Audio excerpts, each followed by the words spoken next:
O plano do Eren finalmente foi revelado, e desde lá muitas informações foram trazidas até nós, desde o despertar da Annie até mesmo sobre a vontade do Eren de destruir o mundo. Agora, o capítulo 125 traz para nós consequências sobre o despertar do estrondo no mundo, tanto para os Eldianos quanto para toda a humanidade.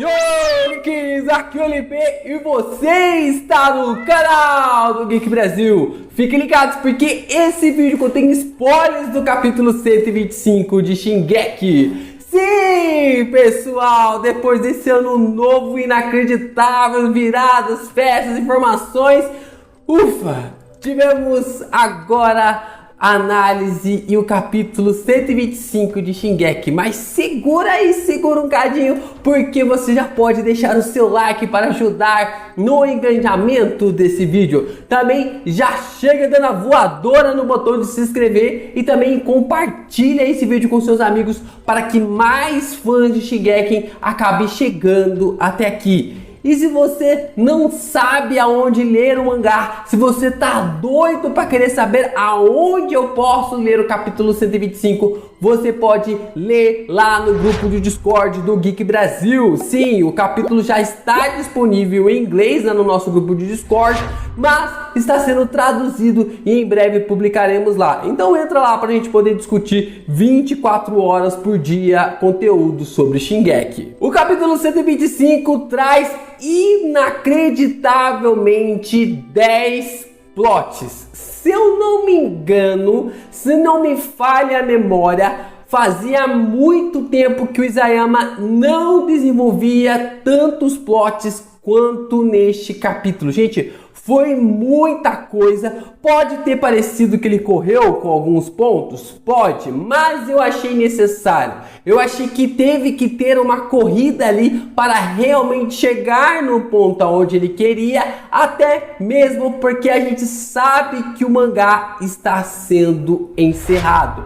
E é nessa correria, e é nessa loucura que nós inauguramos o capítulo 125 com uma discussão inacreditável dos Eldianos sobre as atitudes do Eren, representando claramente um fandom de Shingeki. Sim, o Isayama colocou uma homenagem para todos nós, para aquelas pessoas que estão ao lado do Eren, para aquelas pessoas que estão ao lado ali da sensatez, das atitudes escolhidas, ou até mesmo para aquelas pessoas que estão no meio termo, concordam com as atitudes do Eren, mas cara, não precisava ter tido isso, não precisava ter tido tantas perdas. E é basicamente que nós vemos a população de China, da muralha de China, ali aos olhos da Hit. A personagem que é trazida novamente neste capítulo acaba sendo introduzida para algum ponto bem interessante que eu já vou falar aqui no capítulo. E os Eldianos que estão ali começam a discutir sobre as atitudes do Eren. Existe um Eldiano que não concorda com aquilo que o Eren acabou fazendo, porque ativando os colossais dentro das muralhas,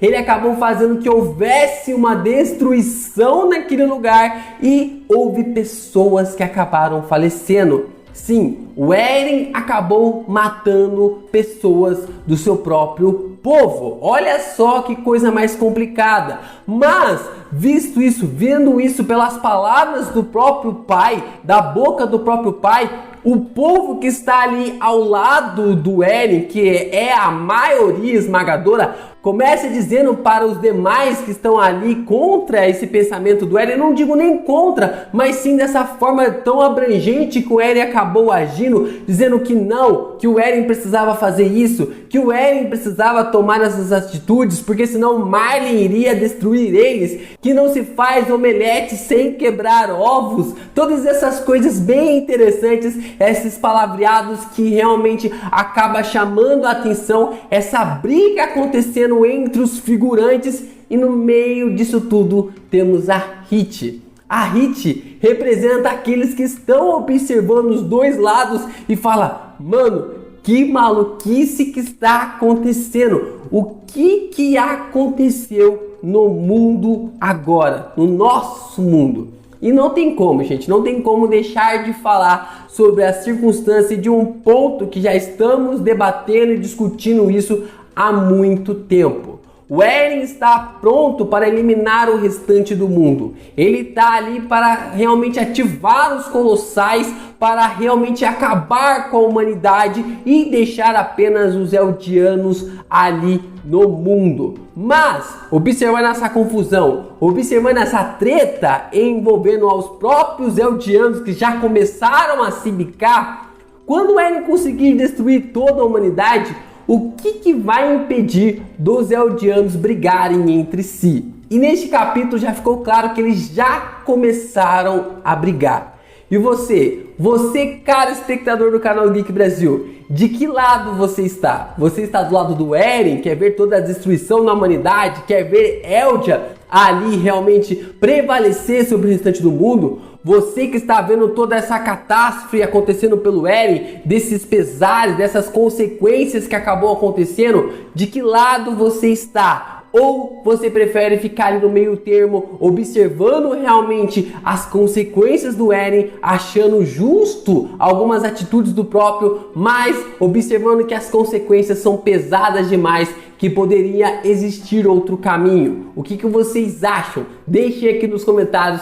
Vamos fomentar bastante este capítulo para realmente levantar essa discussão ainda mais forte no fandom. E como eu falei para vocês, a Hit acabou voltando neste capítulo e é claro que nós teríamos uma coisa bem importante nesta saga. É bem legal, cara, que o Isayama ele não deixa nenhum ponto sem nó. E como nós sabemos lá no spin-off sobre a história da Annie, que a gente começa a observar mais uns pontos interessantes, o Isayama traz referências daquele spin-off da história da Annie para este exato momento. Porque ele puxa a Hit lá de trás, se não me engano do capítulo 107 ou 108, que o Armin acaba conversando ali com a Annie. Nós também ficamos sabendo que neste capítulo a Hit fazia a mesma coisa. E neste capítulo a gente observa que a Hit acaba olhando e vendo que existem pegadas ali dentro da base da polícia militar. E ela acha estranho porque são pegadas de pessoas ou de uma pessoa que estava realmente muito, mas muito molhada. Então quando ela entra dentro do quarto, ela é pega desprevenida por uma personagem que a gente viu sendo liberta no final do capítulo 124. Vimos ali a Annie ameaçando a Hit e que a própria personagem acaba dizendo para a Hit de que se ela gritasse, ela iria cortar a garganta dela. E a Hit, claro, né, já sabia que a Annie já estaria realmente muito fraca. A Hit acaba dando um golpe na Annie e acaba derrubando e imobilizando a personagem. O problema é que quando a Hit iria gritar por ajuda, a Annie já tinha se cortado. E aí fica essa ambiguidade. Será que a Annie tinha força suficiente para se transformar? Ou a Hit acabou querendo realmente ajudar a personagem?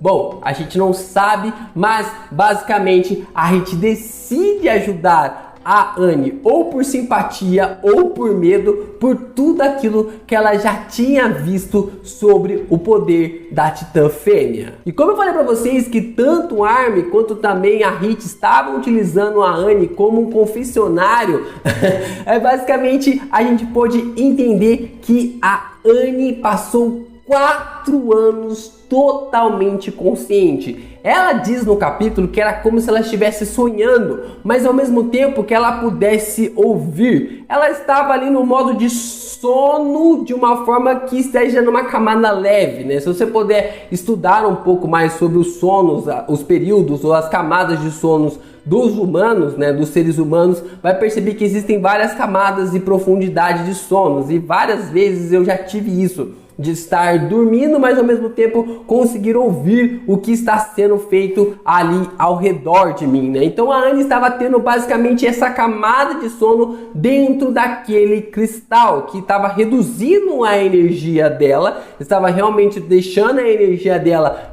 armazenada, toda aquela energia dela armazenada de uma forma que fosse realmente ratificar aquilo tudo. Mas basicamente quando ela começa a falar isso, percebe-se que ela conhece muitas e muitas circunstâncias e que foi revelada para ela durante esses últimos 4 anos. E até mesmo acaba sendo questionado ali se ela estava dentro do cristal por vontade própria durante todo esse tempo. Se ela não queria se libertar ou se ela realmente estava presa naquele cristal para que ela não conseguisse realmente sair dali. Então a Anne começa a falar para a Hit de que ela acabou sendo despertada, acabou saindo do seu cristal depois que ela ouviu a voz do Eren, e que ali é como se ela fosse expulsa de dentro daquele local. Então a Hit fez uma pergunta que estava entalada na garganta dela há muito tempo. Como que a Anne se sentia depois de ter massacrado milhares e milhares de pessoas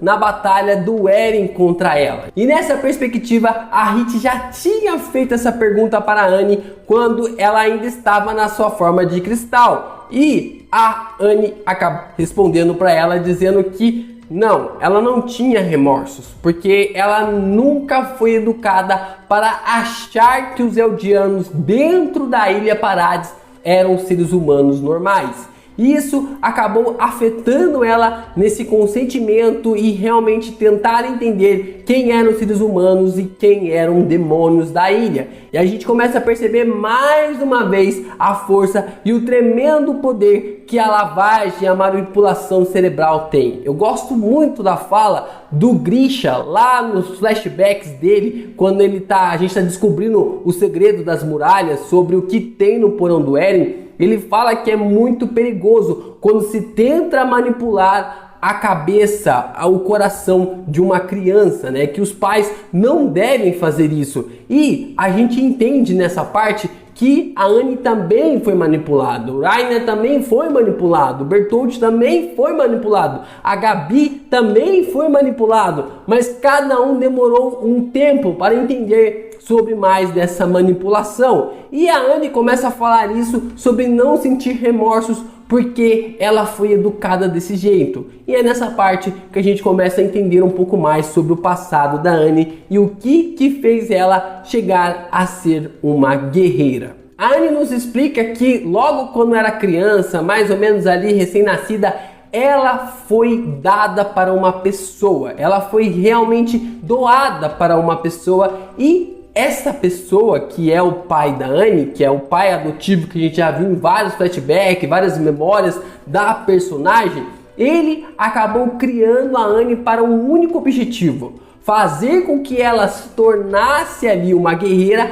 para que ele pudesse conseguir se tornar um Eldiano honorário, que é a maior honra que o Eldiano conseguia ter, que era de cruzar ali os portões dos guetos e poder conviver ali entre realmente os Marleyanos, que por mais que houvesse bastante preconceitos, mas era uma vida muito melhor do que viver nos guetos, preso nos guetos ali envolvendo a Libério. Mas a Anne começa dizendo que ela vai realmente se aperfeiçoando nas técnicas que ele vai ensinando para ela, essas técnicas de lutas, e os flashbacks delas começam a ter um pouco mais de sentido, porque a Anne um dia consegue superar ele na luta e acaba debulhando o rapaz ou o homem na porrada, fazendo com que ele não conseguisse andar do jeito normal para sempre. Então, quando a Anne está caminhando para Paradis, o pai adotivo da Anne acaba dizendo que ele se arrepende muito de ter feito tudo aquilo com ela,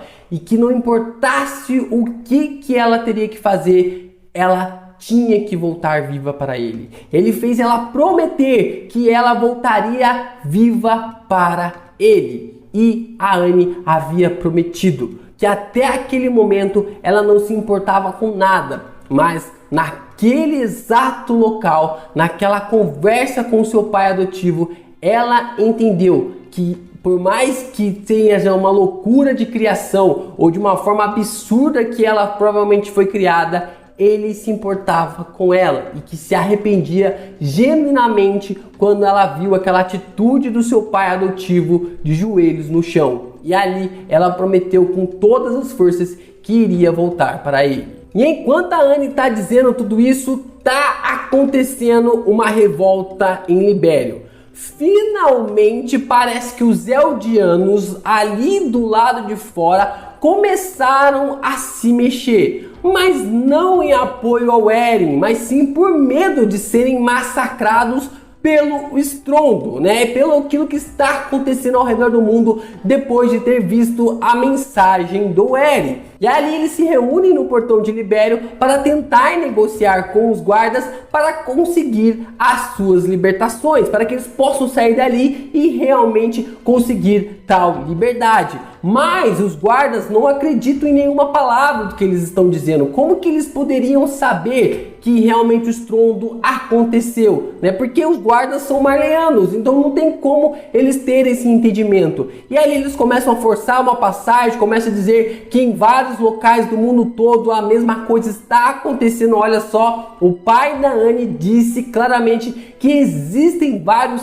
campos de concentração em vários países do mundo que utilizam os Eldianos como armas. Não é só Marley que faz isso, não. E quando a gente começa a entender um pouco mais sobre esses campos de concentração, que os soldados começam a prender os Eldianos que estão naquele local, e a gente observa o pai da Anne tendo uma memória sobre ela, e então ele decide agir. E pelo que se consta, pelo que se vê, há um barulho, há um disparo fatal. O capítulo então volta a focar no pessoal ali dentro da base em Shiganshina, na qual a gente observa o Shadow's conversando com os recrutas.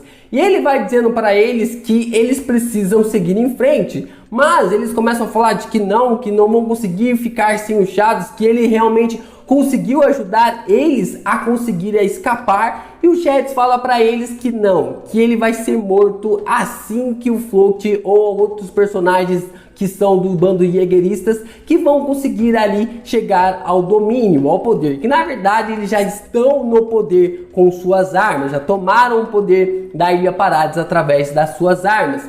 E nessa questão que eles vão dizendo, vão conversando, o Shadow's fala para eles de que eles também fazem parte do sistema, mas que em um exato momento terão que tomar alguma atitude, que terão que ter a sua própria escolha. A gente chega no ápice do capítulo, que é a conversa do Armin com a Mikasa. A personagem tenta convencer o Armin a não ir atrás do Connie, que é inútil tentar fazer com que o Connie mude o pensamento para dar o Falco para sua mãe devorá-lo. E toda essa questão, toda essa coisa é realmente levantada pelo Armin, dizendo que ele vai sim conseguir fazer com que o Connie mude de ideia, que o Connie realmente desista desse pensamento maluco de dar o Falco para a sua mãe. Mas uma coisa é levantada de uma forma bem interessante, que o Armin fala que esse ciclo dos 2000 anos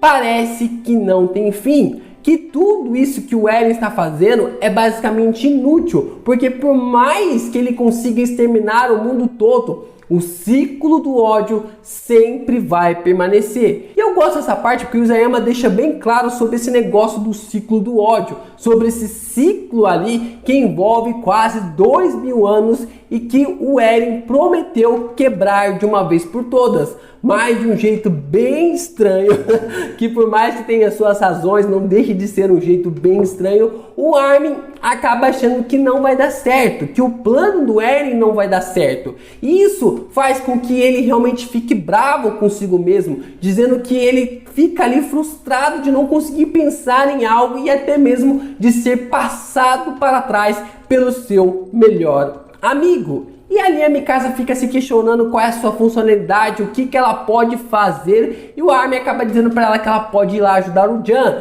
porque tem um bando de jaegueristas malucos que estão com armas apontadas para todas as pessoas e que ela pode ir lá ajudar eles ali nessa conversa que está acontecendo, que está acontecendo no andar de cima. Então a Mikasa faz a pergunta que faz o Armin explodir: o que iremos fazer com o Eren?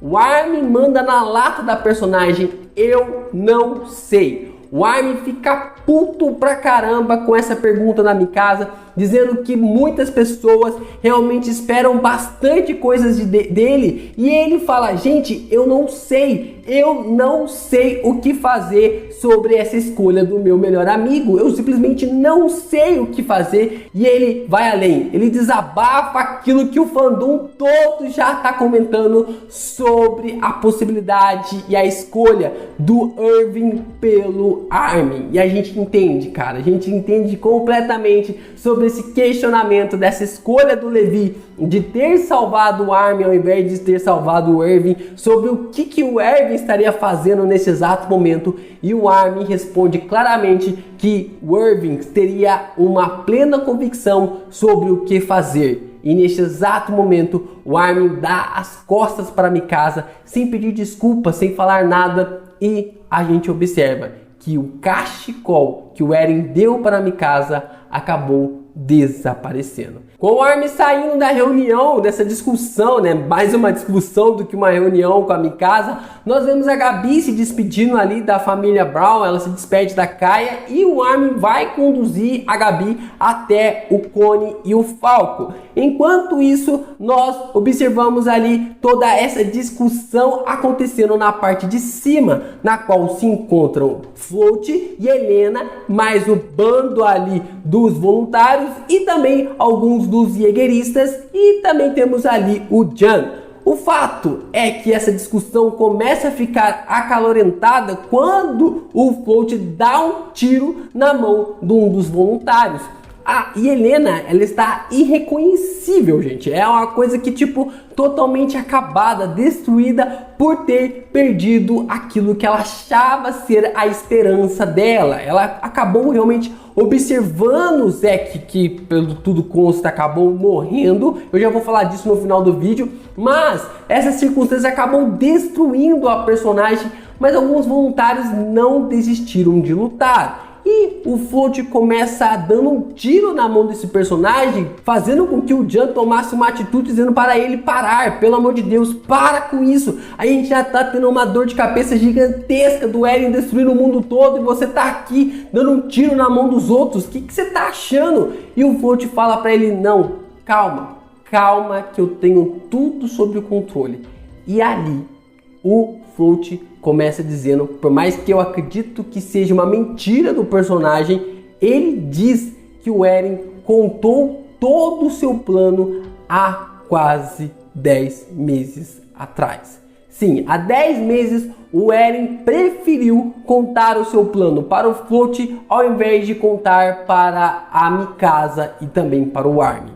Nós observamos que o Float fala sobre essas circunstâncias, desse planejamento, dessa execução de todo esse ponto ali dado nessa perspectiva, sobre até mesmo de enganar o Zack. O Eren já tinha dado esses detalhes para o Float, coisa que eu acho bem estranho, mas seguimos em frente aqui para a gente poder narrar um pouco mais desse capítulo 125. As questões vão sendo levantadas e ele começa dizendo que as pessoas que estão em Parades têm uma chance de recomeçar com um novo Império Eldiano. E se eles quiserem, eles serão bem-vindos naquele local. E quando ele acaba dizendo isso, o rapaz que ele dá um tiro na mão chama ele de bastardo desgraçado. E o Float simplesmente chega na cabeça do cara, dá um tiro na cabeça dele e fala: cala sua boca.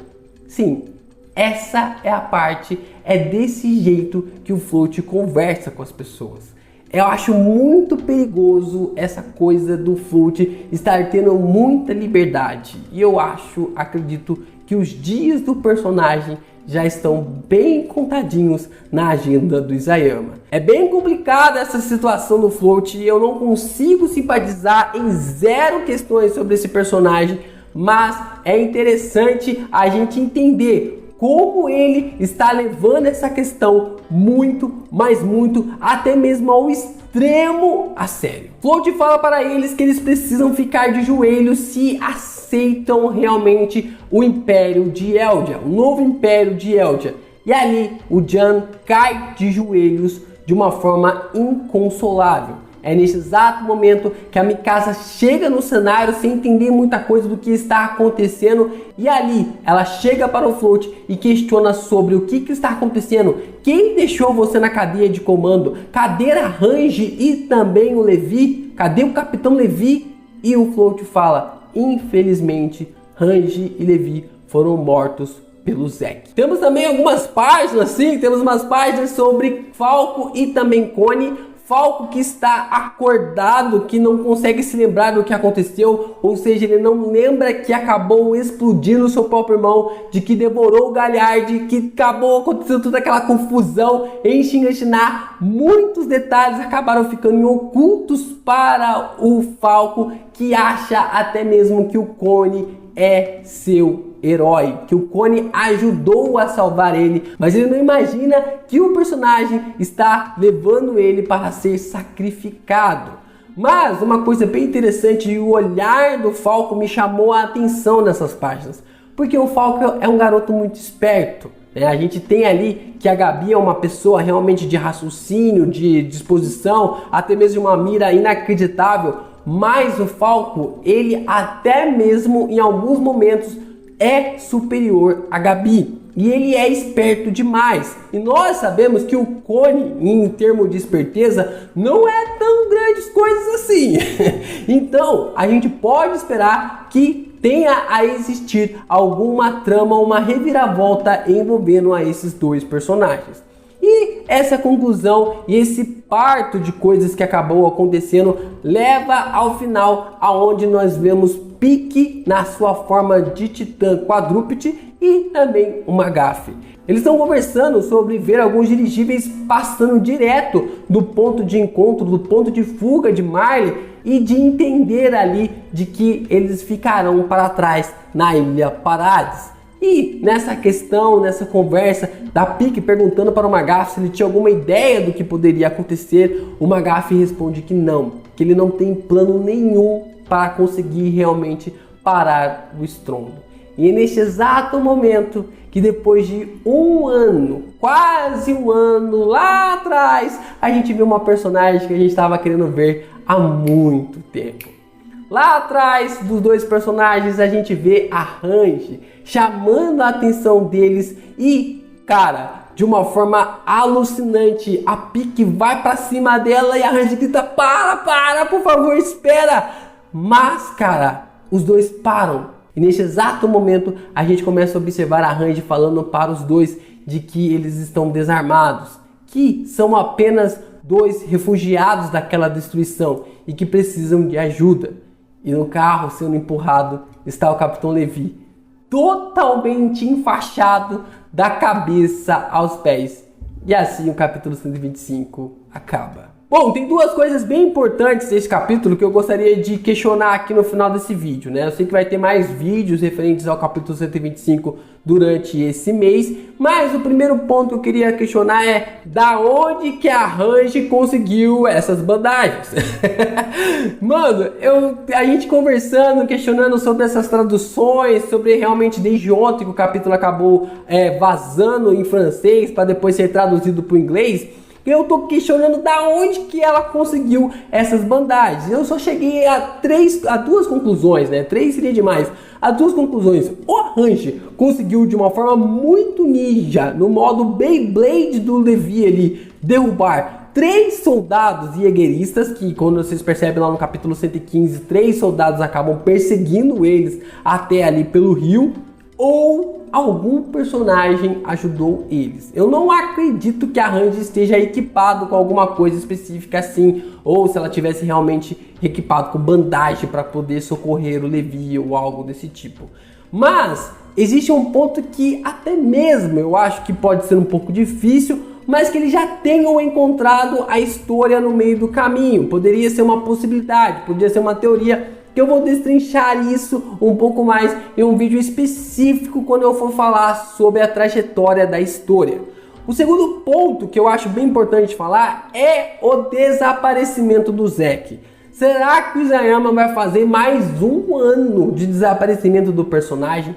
A gente teve um ano quase do Levi e da Range desaparecidos totalmente do mapa. E agora nós teremos o Zack desaparecido assim do nada. Pra quê? Pra o que vai levar isso? Deixem aí nos comentários o que vocês acham sobre esse aparecimento do Levi totalmente enfaixado como uma múmia viva e do que poderia ter salvo o personagem, e também sobre o desaparecimento do Zack. Bom, pessoal, espero que vocês tenham gostado desse vídeo, cara, mais de 30 minutos falando de Shingeki, o capítulo 125. Como eu falei pra vocês, pode ter parecido algumas coisas corridas, pode parecer que ficou algumas coisas de fora, mas eu curti. Eu gostei dessa maneira de um pouco didática, um pouco dinâmica, de vai, faz,